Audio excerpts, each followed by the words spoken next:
Ce week-end à Colevray, le rugby a repris ses droits. À l'affiche, la toujours très attendue rencontre entre Nyon et Hermance. Soleil, ambiance et bar mobile, tous les ingrédients rugbalistiques étaient réunis pour permettre à cette entame de championnat de Helena de bien débuter et pour Nyon d'affirmer ses ambitions pour cette nouvelle saison. Les objectifs du club sont assez clairs. Il a demandé première ou deuxième de poule et champion suisse. Pourtant, la fête pour les Nyonnais n'a duré que 40 minutes, soit la durée de la première mi-temps. À l'issue de cette période, les Pirates mènent au score 19-8, un résultat obtenu notamment grâce à un superbe essai. On a fait un bon premier mi-temps.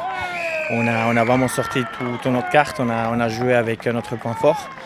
Et après, je pense qu'après, en rentrant la deuxième, on s'y croyait déjà le match gagné. Car dès les premières minutes de la seconde partie de jeu, rien ne va plus. Les Nyonnais n'arrivent pas à porter l'estocade finale aux Hermançois, qui grâce à leur physique remontent point par point et essai par essai au score.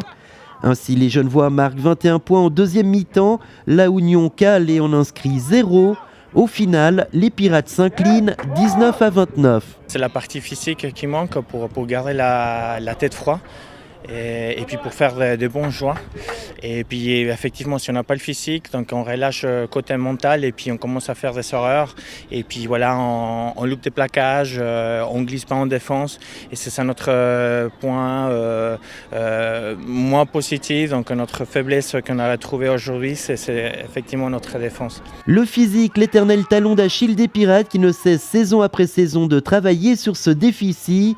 Mais Nyon, rappelons-le, n'est pas un club professionnel et pour les entraîneurs qui avaient fixé la reprise de la préparation à mi-août, la préparation mentale des joueurs est un véritable casse-tête. Tu pourrais être le meilleur physique au monde, mais si tu es un mental de poisson rouge, tu ne vas jamais être un assassin. C'est pour changer là-dedans. Là, c'est beaucoup plus le boulot là d'avoir des muscles et des bras et la bête de scène. Ça sent le resserrage de boulons dans les vestiaires nyonnais.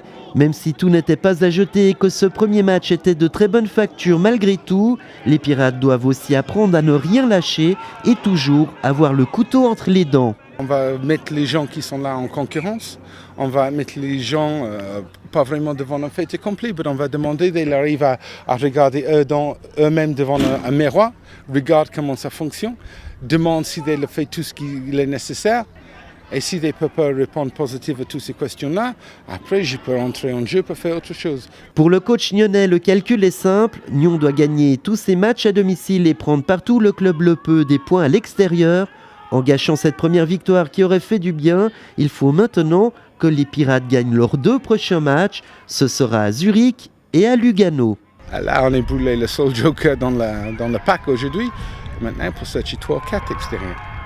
Ça change le donne, surtout dans un championnat où il n'y a pas une équipe qui est facile. Pour que le club atteigne ses objectifs et puisse enfin redevenir champion cette saison, cela pourrait passer par une campagne de recrutement. Pour l'encadrement sportif des Pirates, il manque au moins 5 titulaires. De nouvelles recrues pourraient donc bien faire leur apparition au sein du 15 de Colevray, et ce, dès la fin septembre.